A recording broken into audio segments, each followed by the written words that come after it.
Who is Steve Rattner? Well, he's many things. He was vice chairman of the investment bank Lazard, so he's a banker for a while. And then he actually co-founded the Quadrangle Group, which is a private equity firm. Private equity is also in finance, and it's a step above. Mitt Romney was in private equity, so we're talking about the big leagues there. He eventually became President Obama's car czar, but he ran into a little bit of trouble at about that time. Turns out that he was involved in a scheme where they were doing paybacks to get the money of the New York State pension funds.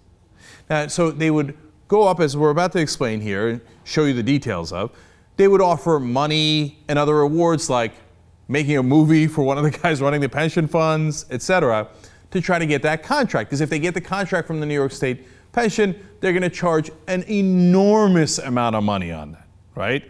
So, well, the New York State Attorney General's office busted him on that. That was run by Andrew Cuomo at the time. He's now, of course, the governor of New York. And at the time, Cuomo said Steve Rattner was willing to do whatever it took to get his hands on a pension fund money, including paying kickbacks, orchestrating a movie deal, and funneling campaign contributions. You see, that's how politics works, okay?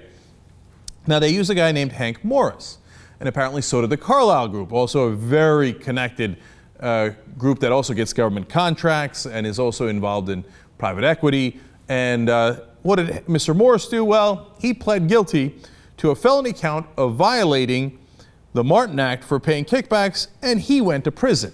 Now, he was a political consultant all these guys hired to do their paybacks. Now, did they go to prison? Did Steve Rattner go to prison? Did the Carlyle Group executives go to prison? Oh, no. Oh, Hank Morris has been doing paybacks on our behalf so we can make millions and millions of dollars? I am shocked and chagrined to find that out. Tut, Hank Morris. So Stephen Rattner wound up paying a $16 million fine. Did he go to jail? Of course not. Now, of course, Andrew Cuomo was the New York State Attorney General in 2010, so he's paying it to New York. And by the way, $6 million of that 16 was to the SEC. So he pays fines. Now, did he admit he was guilty? Of course not. I mean, he's a beloved financier in America. If you commit a crime and you're a middle-class guy, you will be crushed to oblivion. My God, if you smoke pot, you're in a world of trouble, right? But if you're one of the top bankers in the world, you never have to admit to any crime. Oh, I made a ton of money off of that? Let me give you 16 million of it back. Cost of doing business. Not only that, I don't even have to admit I did anything wrong. No admission of guilt. Okay. But to be fair, there were other consequences. He was banned from appearing in any capacity before any public pension fund within the state of New York for 5 years. Oh, is he going to be okay? And also banned from associating with any investment advisor or broker-dealer for 2 years. Wow. Originally, they were talking about a lifetime ban. You're telling me that in a couple of years, Steve Rattner can go back and get the New York State Pension Fund again? And the answer is, yep. Boy, you got him. Okay. Now, why? But it's because, here's one other thing I forgot to tell you about Steve Rattner. He was a huge Democratic fundraiser.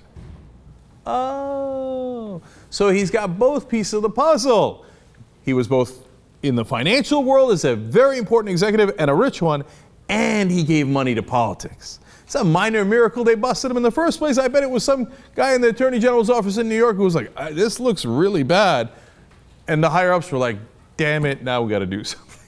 Okay, we'll do a slap on the wrist and he'll move along. So Steve Rattner pretty much says, that's kind of what happened. Quote, looking back, it was a bit like the half-life of a radioactive isotope. Every few months, the intensity of what happened seemed to go down by half. So he says, in the beginning, some politicians gave me their money back. One guy gave him back $500 donation. He said within a couple of months, just a couple of months, the politicians were back asking for more money. That's how this game is played. And guess what happened? All of a sudden, Stephen Rattner, he's not a pariah. No, he's right back in the middle of things. He's now made appearances on, and does so regularly, MSNBC's Morning Joe, ABC's This Week, also on Fox News Sunday. He's writing for the Financial Times, Politico, the New York Times, a respected member of society. All you need is money, and you need to spread it around to the right people, okay? So here's my favorite one. who attended Steve Rattner's 60th birthday party. And you'll begin to get a sense of why Steve Rattner never actually got in any trouble for doing, when you talk about kickbacks, that's bribery. That's something you should go to jail for, right? Here's the 60th birthday party list.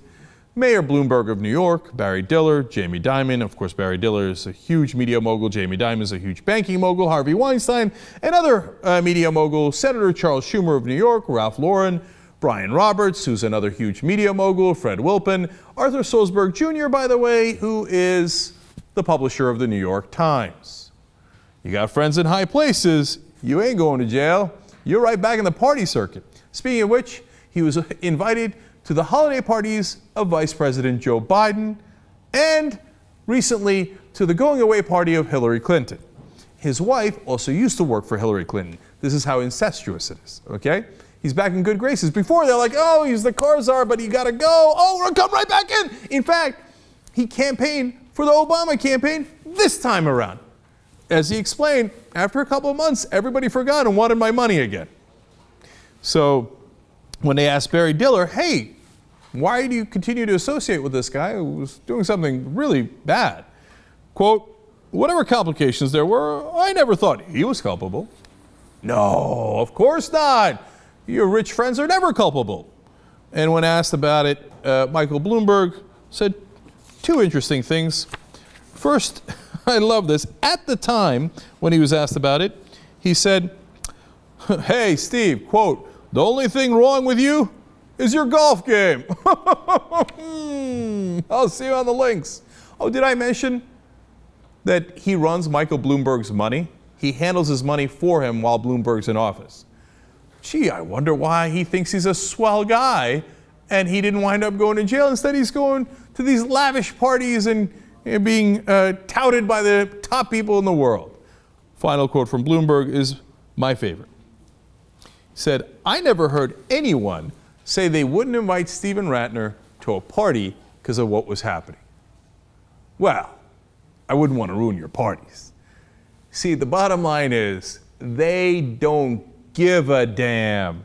You do something wrong, you do bribery, you do highway robbery, who cares? As long as you're part of the right crowd and you spread that money around to the politicians and then you hire them for jobs, etc., they're always going to have you back in the high life.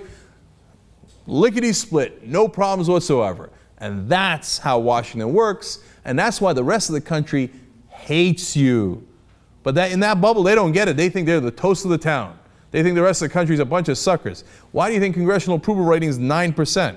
Why do you think the one profession that is just as bad as the politicians is the bankers? Because we're not dumb. We know this is what's happening. JR. Now, thinking about it, I remember we've done a few stories about how politicians, maybe freshman representatives, senators get in, and they spend a large majority of their time trying to fundraise. So in that position, if you're thinking, this is my career, I want to stay here and maybe do something, they're thinking, well, there's an easy way to get some more money, and I don't have to keep cold calling extra people. Well, Steve Rattner, give me some money. And then that way, I'll stay in office and maybe I can do something. Not saying that's what they're all doing, because we know they're all corrupt. But they're thinking, at least I won't be on the phone so much. I can get some big donors in regularly, and that'll be fine. Let's not have to deal with it all the time. Oh, no. And the relief may really be on a lot of these ones that really want to do something if some campaign finance changes. Look, I have a quote from Matt Stoller later in the show that goes partly to what you're saying, and I want to come back to that if I have time, about what the real motivations of these politicians are. But the bottom line is, look, man, when you get out, you got to get paid. You know how much money Bill Clinton has made since he left office? $125 million. It's largely from the people he deregulated. Most of it is from the banks, okay? So you don't want to upset the bankers. They're the ones who are going to give you the money. Forget when you're in office, after you retire. The whole thing's corrupt. The whole system's infected completely by the virus. But Jerry, you made a point in there that is really good, and I really haven't heard anybody else make, and I frankly hadn't thought of it. The reason why they care about the big bundlers so much is, one, it helps them to get reelected, et cetera, et cetera. But two, then they don't have to stay on the phone that long. Like, in order to get to 100,000 or 1 million or whatever, you could stay on the phone with nickel and dime donors for days and weeks at a time, or you just pick up the phone and call Steve Rattner, he sends you $1 million, you're like, oh, thanks God, I'm going to go golfing. That's a motivation that is probably incredibly real that people are not taking into account.